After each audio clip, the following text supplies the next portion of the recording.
Next अभी हम बहुत इम्पोर्टेंट टॉपिक पे बात करेंगे जो नॉन मेडिकल मेडिकल नॉर्मल लोगों के लिए और बाकी पैट हैंडलर्स जो जिसके घर में पेट्स हैं, डॉग्स कैट्स हैं, उनके लिए ये बहुत ज़रूरी है जानना।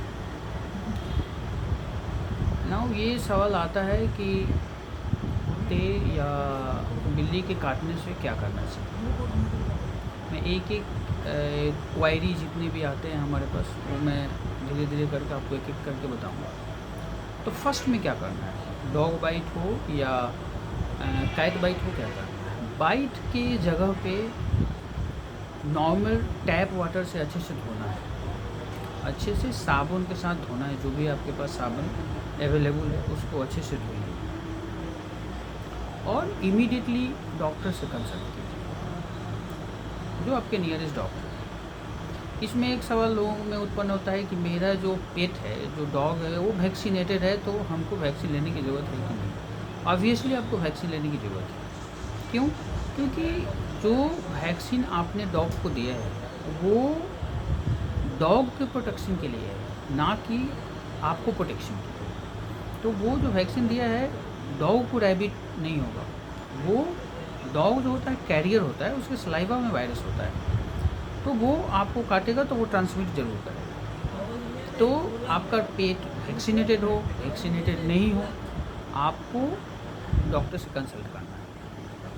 एक और सवाल आता है कि मैंने पहले तो वैक्सीन ले लिया था, 1 साल पहले, 2 साल पहले, 5 साल पहले, तो फिर हमको जाना है कि नहीं जाना है। फिर भी आपको जाना है।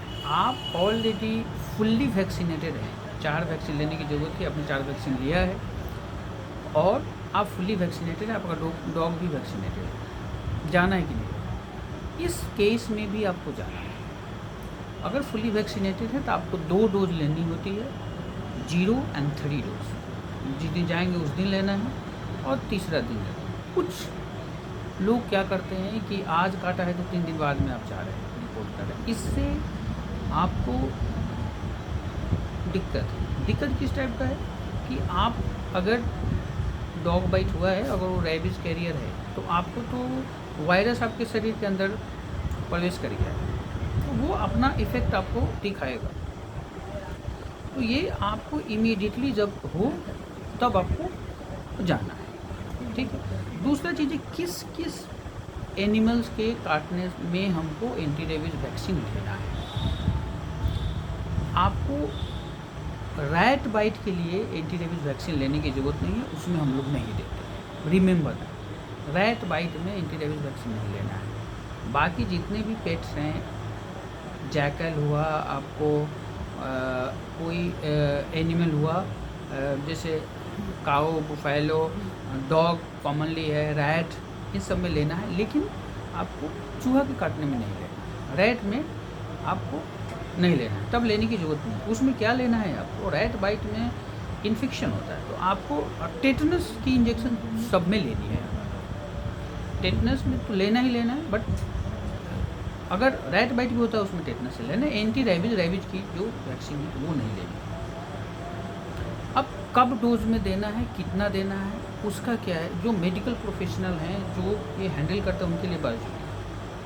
आपको जो बाइट है, बाइट का 3 कैटेगरी है, category 1, category 2 and category 3। Category 1 है सुपरफिशियल बाइट है, सिर्फ ब्लीच हुआ है, स्किन सिर्फ कट गया, हल्का सा ब्लड आया, ये होगा कैटेगरी 1। कैटेगरी 2 क्या है, कैटेगरी 2 है वो जिसमें डर्मिस आपका चला गया, थोड़ा सा डीप है, ब्लड आया है, स्किन का डीपर लेयर कटा है, ब्लड आया है, सलाइवा का कंटेंट हो, ये हुआ कैटेगरी 2। कैटेगरी 3 क्या है, मसल्स दिख रहा है, इस पूरा नोचा हुआ है, कभी कभी आपको बोन्स भी दिख रहा है, ये हो गया कैटेगरी 3। तो कैटेगरी वाइज मैं आपको अभी मैनेजमेंट बताऊंगा। कैटेगरी 1 में क्या करना है, कैटेगरी 2 में क्या करना है, कैटेगरी 3 में क्या करना है। कैटेगरी 1 में ड्रेसिंग करना है, एंटीबायोटिक देना है, एंटी रेबीज वैक्सीन देना है। वैक्सीन आपको 0, 3, 7, 28 डेज 4 डोज में देना है। अगर ऑलरेडी पर्सन अगर वैक्सीनेटेड है तो 0 और 3 देना है डोज, ठीक है। और पेशेंट को आपको वैक्सीन लगाना है। वैक्सीन कहाँ लगाना है? वैक्सीन आपको लगाना है डेल्टोइड मसल में, यहाँ पे लगाना है। आपको कभी भी एंटी रेबीज वैक्सीन आपको ग्लूटियल मसल्स यानी कि कमर में नहीं लगाना है, इससे इफिशियंसी बहुत कम जाती है।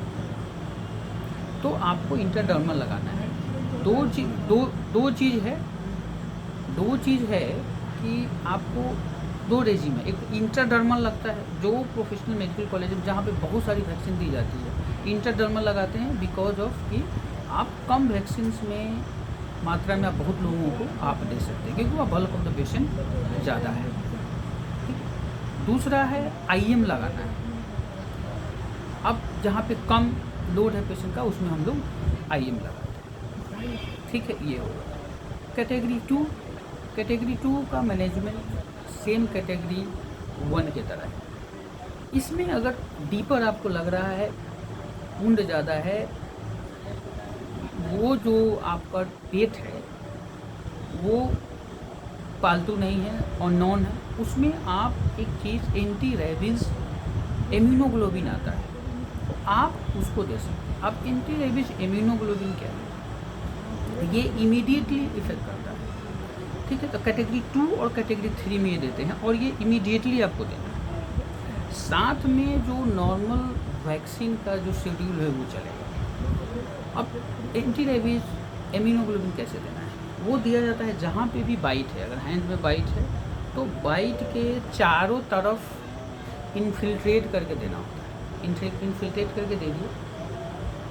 अगर डाइल्यूशन अगर बच जाता है तो उसको उसी साइड के कमर में आईएम दे देते हैं। That is your anti rabies immunoglobulin. Category 3 में क्या है? कैटेगरी 3 में ओपन वुंड है, एक्टिव ब्लीडिंग है। इसमें सबसे इम्पोर्टेंट बात है कि आपको सूचर नहीं रखना, माने वुंड को ओपन रखना है, क्लोज नहीं करना है। वुंड को आप जब क्लोज कर दीजिएगा तो पेनिट्रेशन ऑफ द वायरस बहुत ज़्यादा रहेगा, तो इसलिए आपको जो है वुंड को क्लोज नहीं करना है। अगर बहुत ज़्यादा ब्लीडिंग है तो सुपरफिशियली आप क्लोज कर सकते हैं। जितना मिनिमम क्लोजर हो उतना मिनिमम क्लोजर आपको करना है। और उसमें इन्फिल्ट्रेट करके इम्यूनोग्लोबिन जो डोज है 10 इंटरनेशनल यूनिट पर केजी ऑफ बॉडी वेट के हिसाब से आपको इन्फिल्ट्रेट करके देना है। कैटेगरी 3 में इम्यूनोग्लोबिन टेटनस की भी देना है, टेटग्लो, उसका डोज को अनुसार। साथ में अब इसमें एक क्वेश्चन आता है कि हमने इम्यूनोग्लोबिन दिया है तो एंटी रेबीज जो वैक्सीन है, जो आईएम पढ़ना है या आईडी पढ़ना है वो देना है, वो साथ में वो भी देना है और वो शेड्यूल को आपको फॉलो करना है। तो आपका अगर पेट अगर वैक्सीनेटेड है फिर भी आपको वैक्सीन लेना है। सपोज़ आपका जो शेड्यूल है उससे आपने मिस कर दिया, जैसे 10 तारीख आपका शेड्यूल था, आप 10 तारीख को आए नहीं या 15 तारीख को आ रहे हैं, तो उसमें क्या करना है? तो 15 तारीख में जब आ रहे हैं तब 15 दिन को पड़ेगा, 15 तारीख को पड़ेगा। और नेक्स्ट डोज जो होगा, अगर नेक्स्ट डोज आपका 20 तारीख को है तो वो 20 तारीख को ही लेना है। अब ऐसा नहीं है कि उसको गैप को मेंटेन करना नहीं है। आपने 10 तारीख का वैक्सीन मिस किया है, 15 तारीख को ले रहे हैं, लेकिन 20 तारीख को शेड्यूल वैक्सीन है, आपको 20 तारीख में ही उसको लेना है। साथ में अगर डीप इंजरी है तो उसमें एंटीबायोटिक ड्रेसिंग की ज़रूरत है। दूसरी बात है कि जो पेट है, जो पेट हैंडलर है, उसको क्या करना है? एक शेड्यूल है प्री एक्सपोजर वैक्सीनेशन। आपको बहुत हाई रिस्क है कि आप डॉग के साथ हैं और आप हैंडलर हैं, आप प्रोफेशनल हैं, आप वेटनरी सर्जन हैं, तो आपको क्या करना है कि प्री एक्सपोजर 2 डोज होता है, 0 और 3, वो लेकर के आपको रखना है कि वो एंटी रेबीज ऑलरेडी एंटीबॉडी आपके शरीर में रहेगा तो वो आपको बहुत हद तक प्रोटेक्ट करेगा। दूसरी चीज़ है कि आपने फुल डोज लिया है 6 महीने पहले, अभी क्या करना है? इसका कोई डिफिनिटिव शेड्यूल नहीं है कि कितने दिन के बाद वैक्सीन लेना है कि नहीं लेना। सपोज आपने 1 साल पहले लिया है, अभी आपको 2 डोज लेना है कि नहीं। तो थ्योरेटिकली क्या है, जो प्रैक्टिकली हमारी कंट्री में संभव नहीं है कि उसमें एंटी रेबीज इम्यूनोग्लोबिन टाइटर देखते हैं, और टाइटर अगर अगर ठीक ठाक है तो आपको नहीं लेना है, टाइटर कम है तो आपको लेना है। ये तो होता नहीं, प्रैक्टिकली इट्स नॉट पॉसिबल। तो क्या करना है कि आपको एटलीस्ट 6 मंथ के अंदर अगर हो रहा है तो आप वैक्सीन ना लें। अगर 6 मंथ से ज़्यादा है तो आपको 2 डोज 0 और 3 डोज आपको लेना है। These are the nutshell about the dog bite and its effect and आपको कैसे देना है, किस शेड्यूल में देना है। इफ़ एनी इंक्वायरी आप हमको मैसेज कीजिए इससे, क्योंकि बहुत सारी इसमें भ्रम है। एक और चीज़ है कि अगर कोई पेट कोई दूध पी लिया है, आप फिर वो दूध पी लेते हैं, आपको पता नहीं, बाद में पता चलता है कि ये तो दूध कुत्ता भी पी लिया। वो दूध अगर आप पी लेते हैं तो उससे आपको कोई इफ़ेक्ट नहीं होगा, क्योंकि वो गट में जाएगा, वो डाइजेस्ट हो जाएगा, उससे आपको कोई दिक्कत नहीं होने वाली है। तो इसमें आपको वैक्सीन लेने की कोई ज़रूरत नहीं है। दूसरा एक और क्वायरी है कि कोई लीक कर रहा है स्किन, जैसे कोई बच्चा को कुत्ता चाट लिया है और पूरा लार्वा लग गया, उसमें भी आपको कुछ नहीं करना है, उससे आपको एंटीरेबीज होने की कोई 0% भी संभावना नहीं है। दूसरा एक और इम्पॉर्टेंट चीज़ आता है कि भाई नाखून से अगर स्क्रैच कर लिया है तो क्या करना है, उसमें भी आपके होने की संभावना 0% है। क्योंकि देखिए, जो वायरस ट्रांसमिट करेगा वो लार्वा के थ्रू करेगा। तो स्क्रैच, वो तो नाखून है, उसमें तो लार्वा रहेगा नहीं, तो वो तो स्क्रैच करेगा, तो उससे आपको कुछ होने जाना नहीं। तो उसमें नॉर्मल केयर, आप टेटनस की इंजेक्शन लेकर के, पेन किलर और एंटीबायोटिक लेकर उसको सेटल कर सकते हैं। दूसरा है कि खाना खा लिया है, कुत्ता खा लिया, आप भी खा लिए, तो उससे कुछ होगा, उससे भी कुछ नहीं होगा। तो जब तक स्किन का कंटैक्ट स्लाइवा से नहीं अगर होता है, तब तक रेबीज होने की संभावना बहुत कम। अगर आपको ये पता नहीं है कि कौन सा एनिमल काटा है, रात में सोए थे और लग रहा है कि कुछ काट लिया है, आप गए और आप अनकन्फर्म हैं इस चीज़ के लिए कि बच्चा आपका खेल रहा है, बहुत ऐसे केसेज आते हैं कि आप कंफर्म नहीं, नाखून से काटा है या दांत से नोचा है, आप यू आर नॉट कंफर्म। तो उसमें क्या करें, उसमें आप वैक्सीन लीजिए। वैक्सीन लेने से आपको प्रोटेक्शन ही होगा, कोई नुकसान नहीं है। अगर ऐसा कुछ नहीं है तो प्री एक्सपोजर की तरह काम करेगा, ये आपको नुकसान नहीं करेगा, फ़ायदा ही करेगा। तो आपको क्लियर हिस्ट्री अगर पता नहीं है तो आपको वैक्सीन लेना है।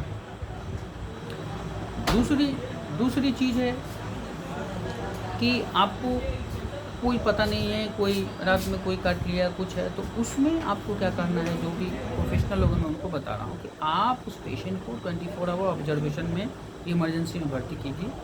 उसके बाद आपको उस डिस्चार्ज करना है। ठीक है, नेक्स्ट मैं वीडियो में बताऊंगा कि how to treat a snack bite. अगर आप कुछ जानना चाहते हैं, आप मैसेज करें। Thank you.